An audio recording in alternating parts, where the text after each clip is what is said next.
Welcome to the Queer Witch Project, your resource for all things queer and witchy.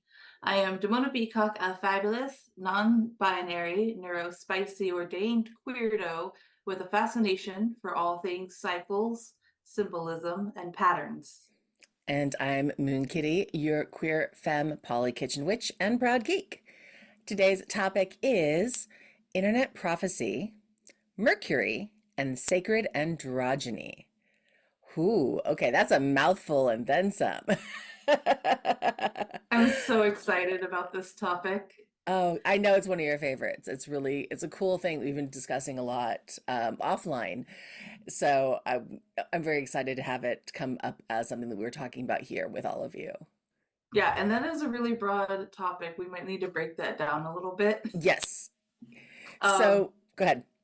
let's start with like the idea of internet prophecy. Hmm. I kind of see the internet as a physical, somewhat, manifestation of the collective consciousness, Hmm. which is kind of energetically fed into by everybody who engages with it. Hmm. And it also has, I don't know, I think for you, yes, hopefully other people have this experience. We're not going way out on a limb here, but the internet has a really strange way of telling us things that we need to hear, Hmm. sometimes calling us out by like just opening up doom scrolling and then bam, all of a sudden you get a message and you cry because it's Hmm. like, wow, I needed to hear those words. So the internet also has a way of making light of um, some of Hmm. some current events, especially like political current Yes. events. Uh, no matter how alarming things get, I can always count on the internet making a joke about something somewhere. If the internet itself was an entity, an energy unto its own, I would say it was very prophetic. Hmm. And yeah, I can see what you mean. Here's my take on that is the internet is essentially electrical connections, right? So through Mm-hmm. wires, electric connections, our bodies are meat sacks run by electrical energy. We are all this electrical vibration. And again, I fully agree with that idea of the collective unconsciousness as this kind of transference of electrical energy that passes through our Mm. brains, through our fingertips into a circular network Yeah. that feeds out access to anyone who chooses to plug into it. Some would call it the Matrix Kind of. I'm just trying to avoid that particular kind of reference. reference, but yeah, basically, in some ways, and And and we see it with the prophecy. Sometimes we know that, or we sometimes it feels like the computer's always listening. So if you start talking about, oh, I want to do this, I want to do that, suddenly you start seeing ads for things. But yeah. how often have I've just thought about it. I've never said it out loud, but I've thought about, oh, I want to Mm-hmm. check into that thing or another thing. Never once said it out loud, and suddenly I'll start getting ads for it. Um, Yeah. so again, it's that It's reading our collective, brains. it's that collective unconsciousness networking that happens. So Collective yeah, I fully consciousness. believe that the internet prophecy could be a real thing in that sense of getting the messages because deity, whoever you choose to identify, or if you choose to identify with a higher power, energy, whatever it may be, when we're asking for messages and signs, they get presented in a way that makes sense to us. And right Mm-hmm. now, in our collective consciousness, the internet is what makes the most sense to a lot of And people. wouldn't a deity use the internet to communicate? Like, I mean, look at what we're Hmm. doing. We're making a Right. podcast about spiritual stuff Hmm. and Exactly. identity and authenticity and validity and affirmations. Like, yeah, the internet, the spirit works in mysterious ways, and the internet is one of the ways in which I believe it likes to work. So then in my mind, I wonder often what kind of deity, what kind of spiritual entity would be the patron saint of something like the internet. Hmm. And immediately for me, because I have a personal relationship with him, I think of Hermes and or Mercury, depending Hmm. on, the god of communication, the communicator, the messenger of the gods. Hmm. I very much believe and kind of do some Hail Hermes, some Hail Mercuries when the internet prophets start calling me out or sending Mm-hmm. me messages, or honestly helps me cope. Mm-hmm. Sometimes it's just about coping. Sometimes you do just, you are feeling rough and you'll get that message of hope, Yeah. or something that just helps you put things in a perspective. And Yep. it's really fascinating and really, really intense when that happens. So the other thing that happens to me a lot is kind of as a spiritual messenger, a tarot reader, Mm-hmm. uh, for my community, people tend to reach out and talk to me about a lot of things, whether Mm-hmm. I'm giving them readings or not.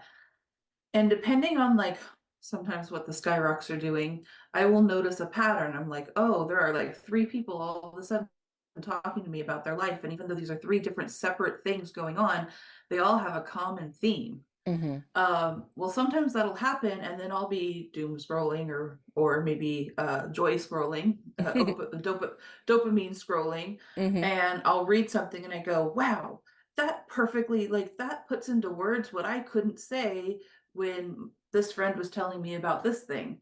Now I'm going to just screenshot it Mm-hmm. and send it their way and be like, "Hey, the internet prophets have a message for you. Mm-hmm. This made me think of you." In fact, some of the ways that my besties tell me that they love me is by sending me memes. Yeah.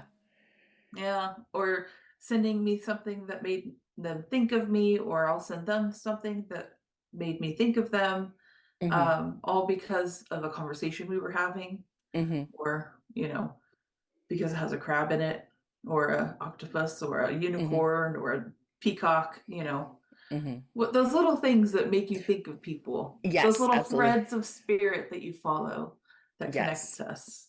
Yeah. So I think the internet's a very important tool. Now, Mm-hmm. much like the swords, sweet suit in tarot, it can have it's double-edged. Mm-hmm. It does, Communication always is. isn't it though?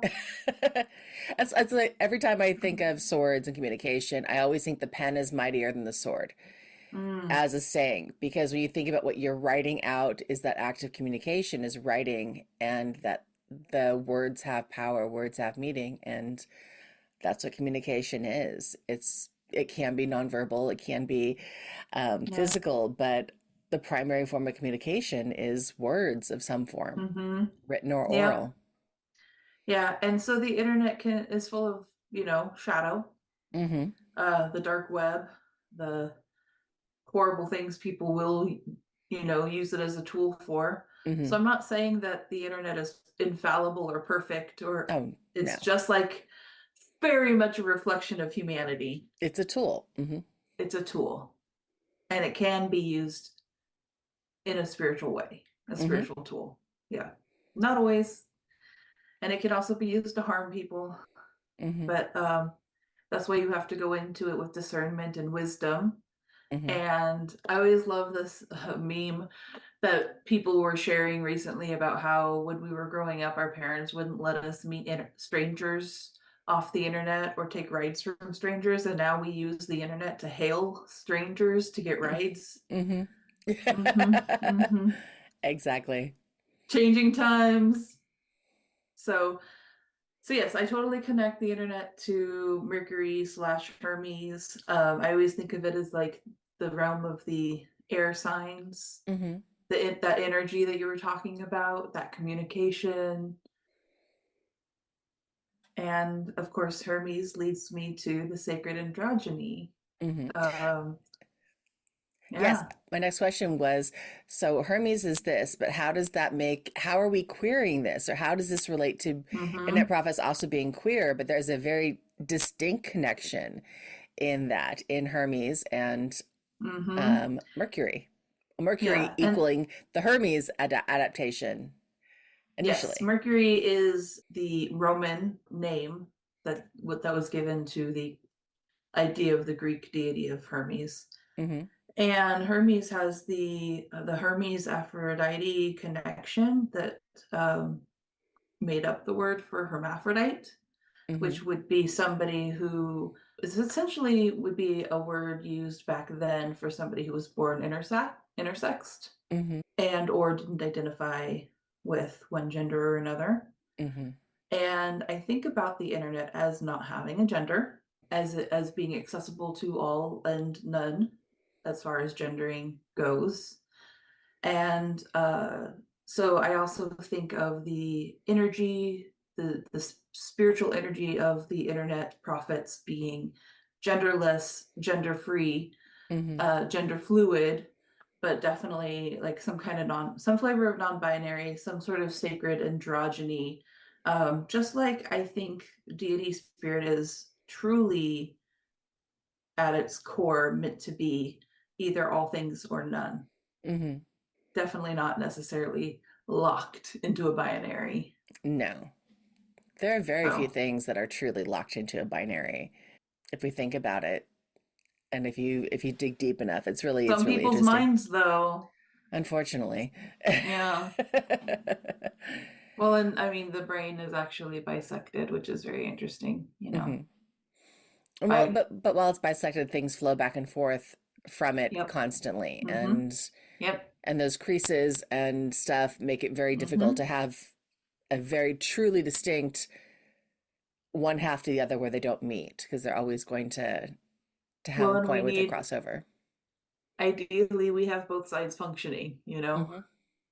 We need that balance. Otherwise, we experience struggle. I know medically we were talking or talking about the idea of hermaphrodite and the times where it came from. It's not a generally popular term currently used. We'll Mm-hmm. use non-binary, we'll use gender fluid, intersex, Mm-hmm. but medically for a very long time that was the term for a person with both male and female gender characteristics, talking about that binary. And it was really Mm-hmm. interesting with, like I said, it comes from Hermes and Aphrodite, so Yes. communication and love combined into one, and it's it's played out so many different ways from like socially. um when you thought of hermaphrodites in the 80s and 90s and early 2000s, it was the idea of blurred gender. So it was kind Mm. of like the idea of the of David Bowie or Annie Mm-hmm. Lennox or Boy George and all the beautiful drag kings and queens who had that different kind of sense of presentation of identity. A lot of folks who were willing to blur those lines in the deep past were seen as sacred. Mm-hmm. They were seen as prophets themselves or spiritual messengers or, you know, priests and priestesses in their own rights. Mm-hmm. There's a special magic to people who can fully embrace the energy of both the feminine and the masculine. Mm-hmm. And I also think when we talk about Hermes and Aphrodite, or if you want to talk about the sky rocks, Mercury and Venus, Mm-hmm. um, when we talk about them, I always think of them as the pretty people, the pretty gods. Hmm. Hermes, the pretty boy, and Aphrodite's the, you know, goddess of beauty and love. Mm-hmm. And I love invoking or embracing that kind of energy and vibe. The other thing about the internet is it makes the arts accessible to so many, Mm-hmm. which is, I think, art is another way that the gods and spirit communicates through us, with us, reaches out to us, gets our attention. Mm-hmm. I mean, I what are memes if not political cartoons Oh, right. sometimes? But I just had a Uh, thought that kind of crossed my mind, and this is literally off the top yeah. of my head.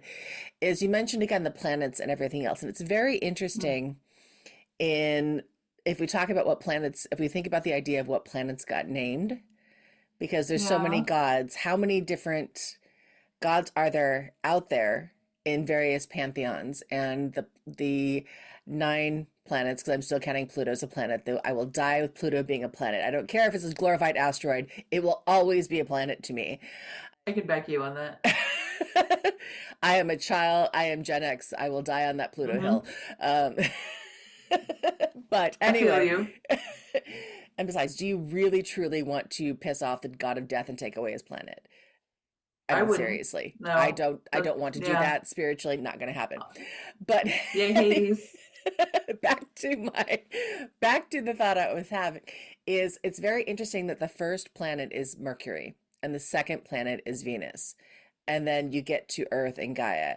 So you have the idea of communication and this and oh sorry, let's take that back. The first one is the sun. If you're talking about it from if you're looking at it, so sun is very generally masculine in high Mm, energy.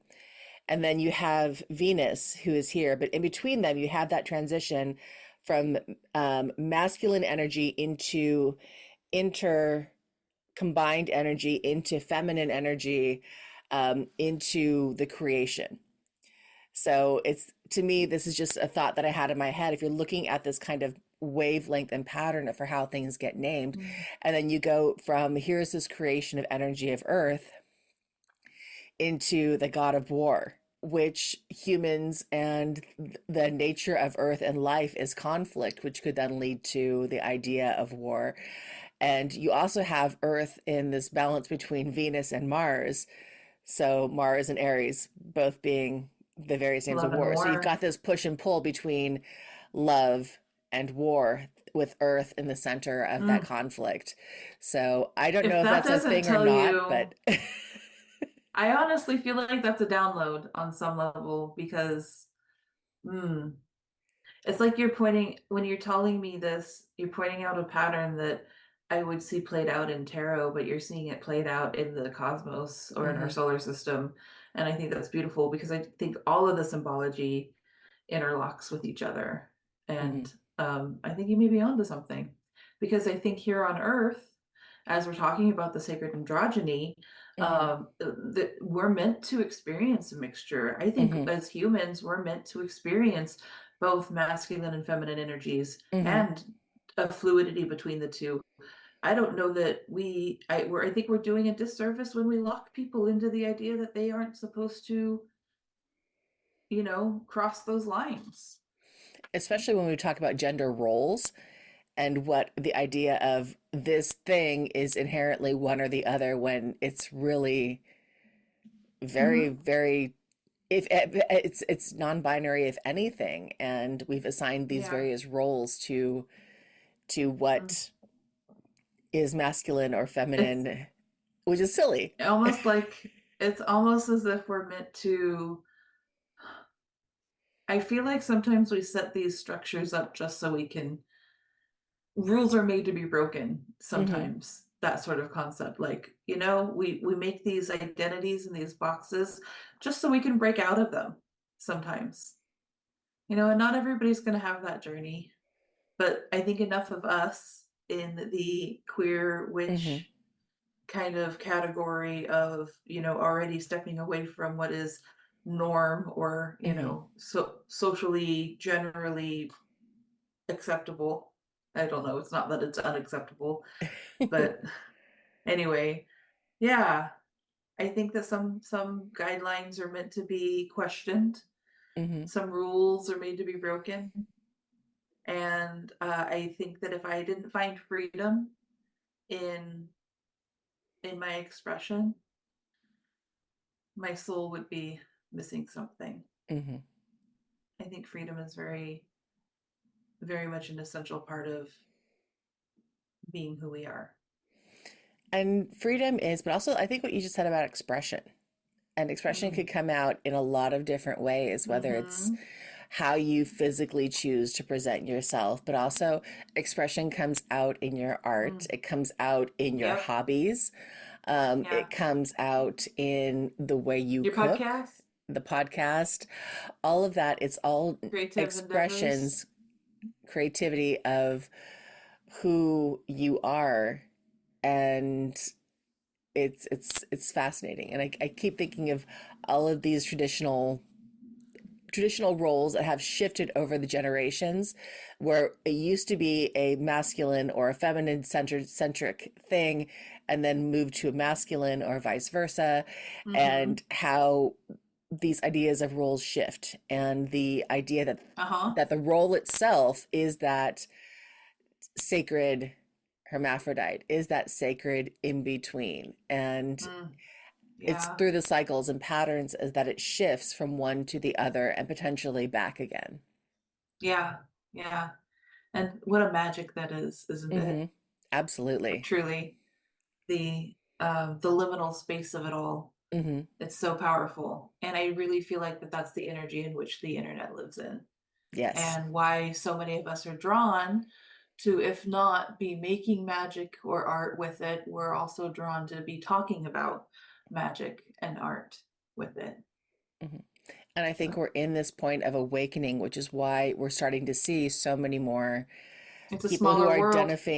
identifying as witchy or as connection Yes. to something other it has been repressed, and this awakening connection through the collective unconsciousness, through the connection and the connectivity of the internet, and Mm-hmm. finding this global Yeah, being able um to actually connect to the collective consciousness makes the world a little smaller mhm, and help and can promote, you know, seeing the humanity of it all, being able mhm, to know what's actually happening across the mhm, world, um, to not in real let, time. right, to not let the oligarchs control the news feed or how we communicate, just to have like the ability to translate and Mhm, get info across vast distances in record timing. mhm, I don't know if we take enough time as we engage in these, luxuries to really appreciate the magic that's at our fingertips these days. mhm. I very often think about how my ancestors, it probably blows a lot of their minds. Right. Yeah. You're doing what now with where? Huh? Oh these kids these days, I Mhm, say, as I'm well into the fourth decade of life on Earth. But yeah, I always think about how my dad would alone, just my dad passed away in 2003. mhm, So he didn't have the, smartphones at his fingertips. That wasn't within his lifetime. And he would have been amazed by the technology and the technological advances. mhm. I think about that a lot. That's awesome. So when I do get called out from the internet profits, Mhm, when I am scrolling and get an important message, I will often screenshot or save them, and then they sit in my camera roll randomly and sometimes pop up in memories and stuff. mhm, But at one point, I went through and I actually made an album just to put these messages from the internet, these messages that speak to my soul, mhm. into its own little photo album. And I called it To Me with Love. Oh, I love it. And so if I ever just need like a boost or a pick me up, I can go to this camera roll photo album and read some love notes that I left for myself. But I saved one of my most favorite ones. I may have Mhm, even talked about it. I can't even remember if I've talked about it on here recently, but I wanted to read it. It's really mhm. just like a Please. screenshot of people talking on Tumblr. I'm pretty sure that this is what it is, but like sometimes the best start Mhm, stuff is screenshots of a really good conversation. So this one meant a lot to me, and I hope that other people appreciate it. It says, "Your purpose in life is not to love yourself, but to love being yourself. If your goal is to love yourself, then your focus is directed inward towards yourself, and you end up constantly watching yourself from the outside, disconnected, trying to summon the correct feelings towards yourself or fashion yourself into something you can approve of. If your goal is to love being yourself, then your focus is directed outward towards life, on living and making decisions based on what brings you pleasure and fulfillment. Be the subject, not the object. It doesn't matter what you think of yourself. You are experiencing life. Life is not experiencing you." hmm. I like it. I love that concept so much. Mhm, Just taking away the object of trying to love yourself and instead love this life that you have, love being yourself, make decisions that produce, pleasure and fulfillment. Like, I love that. Somebody's comment was, thank you for this. This is the first post about self-love that hasn't made me want to throw things. And I know there are people out there who struggle with Hmm. self-love, the Oh, concept of absolutely. it, where our society is definitely based on trying to make you think that there's something wrong with you so that they can sell you something to fix it. Hmm. And in a lot of cases, you're fine Hmm. without fixing things. You're allowed to be worthy and loved just as you are. And you're allowed to find pleasure and fulfillment and joy in being alive, Hmm. even if people have taught you to be critical of yourself. Right. So No, that's I that's I fully agree. I appreciate, and um I needed the reminder. So thank yeah. you. Thank you, Internet. Well, I love how the internet profits work. So, but this Hmm. is the internet profit did me a solid on this one, and I want to pass it down and trickle it down. And maybe in some ways, in some small fraction of a way, through the messages and the information we share here, we are somehow participating in Hmm. those internet prophecies. Maybe something we've said here is exactly what you needed to hear. Exactly. That's why this is so awesome, and why I love this topic, Hmm. and why No, I find spiritual connection through internet connections.